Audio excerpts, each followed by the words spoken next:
नमस्कार दोस्तों, हमारी आज की कहानी का नाम है हलवा। अरे मुन्ना, देख तो, रसोई में से आज तो बहुत ही अच्छी खुशबू आ रही है। कहीं बड़की बहू हलवा तो नहीं बना रही है? मैं नहीं जाऊंगा अम्मा। कल ही ताई जी ने बहुत डांट लगाई थी जब मैं ताऊ जी के कहने पर चाय का जूठा बर्तन रखने किचन में गया था। उन्हें बिल्कुल भी पसंद नहीं है कि कोई उनकी रसोई में आए। अरे तू डरता क्यों है? जाकर कह देना कि थोड़ा सा हलवा अम्मा को भी दे दो। बहुत इच्छा हो रही है हलवा खाने की। और वैसे भी मैं सास हूँ तेरी ताई जी की। कुछ भी कहो अम्मा, मैं तो नहीं जाऊँगा। आपको हलवा खाने की इच्छा हो रही है तो दोपहर को माँ जब घर पर आएंगी तब आपके लिए बनवा दूँगा। अरे इच्छा तो अभी हो रही है और तू दोपहर को बनवाएगा? अपनी दादी की बिल्कुल बात नहीं मानता। इतना कहकर अम्मा उदास होकर दूसरी तरफ मुँह करके लेट गईं। अम्मा को उदास देखकर 12 वर्षीय दीपक का भी मन नहीं लगा। आखिर हिम्मत करके अपनी ताई जी की रसोई की तरफ चल दिया। उसे दरवाजे पर खड़ा देखकर उसकी ताई जी ने उसे घूर कर देखा। क्यों आया है यहाँ पर? क्या चाहिए तुझे? ताई जी वो अपनी ताई जी को यूं घूरता देखकर एक बार तो दीपक की जुबान भी हलक में ही अटक गई। पर अम्मा का उदास चेहरा ध्यान में आते ही फिर हिम्मत जुटा करके बोला, ताई जी, वो अम्मा को हलवा खाने की बहुत इच्छा हो रही थी। अगर आपने बनाया है तो थोड़ा सा दे दो, वो थोड़े से हलवे से ही खुश हो जाएंगी। कोई हलवा नहीं बना है यहाँ पर। तुझे शर्म नहीं आती? कल इतना डांटा था फिर भी चला आया मुंह उठाकर।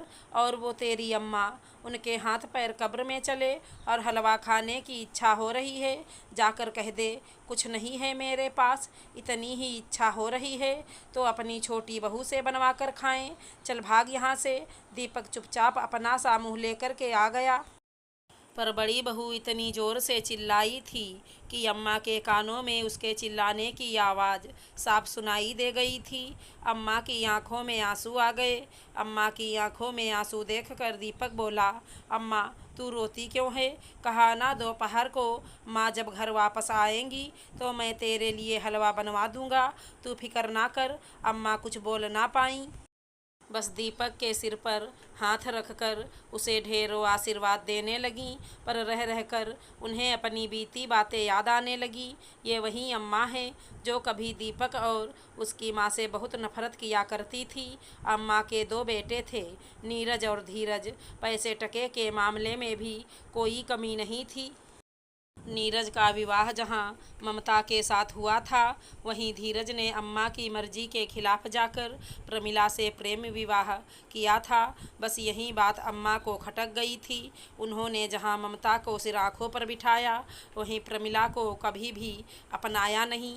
ममता के दोनों बच्चों को अम्मा सिर आँखों पर बिठाए रखती। वहीं दीपक के सिर पर कभी भी प्यार से हाथ नहीं रखा। जब दीपक 5 साल का था तो एक एक्सीडेंट में धीरज की मृत्यु हो गई। उसके बाद तो अम्मा जी ने प्रमिला को परेशान करने में कोई कमी नहीं छोड़ी। अम्मा जी और ममता ने मिलकर प्रमिला को नौकरानी ही बनाकर रख दिया। आखिर थक हार कर प्रमिला ने अपने स्वाभिमान के लिए एक स्कूल में नौकरी कर ली, जिस पर भी ममता और अम्मा ने काफ़ी बखेड़ा खड़ा किया था।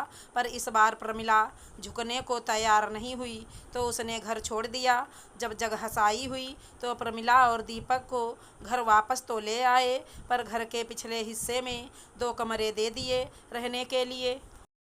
फिर भी अम्मा और ममता के स्वभाव में कुछ खास फर्क नहीं पड़ा। आए दिन वो प्रमिला को परेशान करने के कोई न कोई तरीके ज़रूर ढूंढती रहती। पर कहते हैं ना, वक्त की गति न्यारी होती है। आप अपने कर्मों का फल इसी धरती पर हासिल करते हो। एक दिन सीढ़ियों से उतरते समय अम्मा का पैर फिसल गया और वो गिर गईं। उसके बाद तो अम्मा आज तक पूरी तरह से खड़ी ना हो पाईं। आज भी लाठी टेक कर ही चलती हैं। 2 दिन तो जैसे तैसे ममता ने सेवा चाकरी की, पर 2 दिन बाद ही अम्मा जी को प्रमिला के पास यह कहकर छुड़वा दिया कि वो भी इस घर की बहू है। अम्मा के लिए उसके भी कुछ फर्ज हैं। साथ ही थोड़ा बहुत खर्चा देकर अपने फर्ज से इतश्री कर ली। तब से अम्मा प्रमिला और दीपक के पास ही हैं। जिन पोते पोतियों को इतना लाड़ लड़ाया वो भी अम्मा से मिलने नहीं आते और जिससे हमेशा गुस्सा रहे आज वहीं बुरे वक्त में उनके साथ खड़े हुए हैं।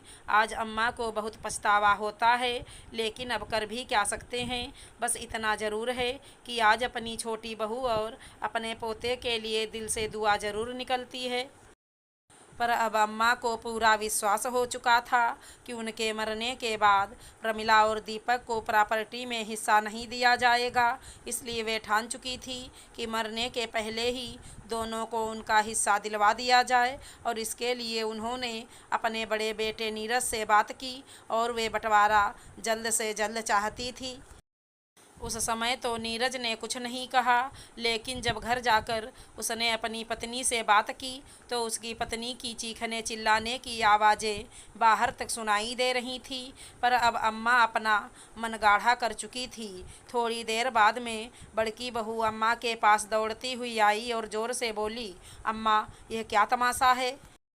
आपको हम पर विश्वास नहीं है क्या, जो अभी से प्रॉपर्टी का बंटवारा करने में लगी हुई हो? अरे बहू, मैं कौन होती हूँ तुम पर विश्वास ना करने वाली? मुझे तो मेरे बेटे पर विश्वास नहीं है कि वह मेरे मरने के बाद मेरे छोटे बेटे का हिस्सा उसकी पत्नी और बेटे को देगा। तेरे लिए तो मैंने कुछ कहा ही नहीं। अरे तो आपका बड़ा बेटा मेरा पति भी है, उसके लिए क्या मैं ना बोलूँगी? अच्छा, पर मैं भी तो तेरे उसी पति की अम्मा हूँ जिसकी सेवा चाकरी तुझसे ना हुई। तूने ही तो मुझे छोटी बहू के पास भेजा था ये कहकर कि वो भी तो बहू है, उसे भी अपनी सास की सेवा करनी चाहिए। तो भैया ऐसा है कि जब जिम्मेदारी दोनों की तो फल भी दोनों का होना चाहिए। जब सेवा छोटी बहू करे तो मेवा अकेली बड़ी बहू को क्यों? इसलिए 2 दिन के अंदर अंदर यह बंटवारा होगा। किसी को कोई भी एतराज़ हो तो मेरे से आकर बात कर सकता है। समझी तुम? तुम्हें तुम्हारे हिस्से से अलग नहीं कर रही हूँ, पर जिसका जो हिस्सा है वो उसको मिलेगा ज़रूर। बस यह मेरा आखिरी फैसला है। प्रॉपर्टी मेरी है तो फैसला भी मैं ही करूँगी, समझ गई या और समझाऊँ? अम्मा का यह रूप देखकर बड़की बहू के मुँह से बोल ना फूटा और वो वहाँ से चुपचाप अपना सा मुँह लेकर चलती बनी। अगर हमारी कहानी पसंद आई हो तो चैनल को लाइक शेयर सब्सक्राइब करें। धन्यवाद दोस्तों।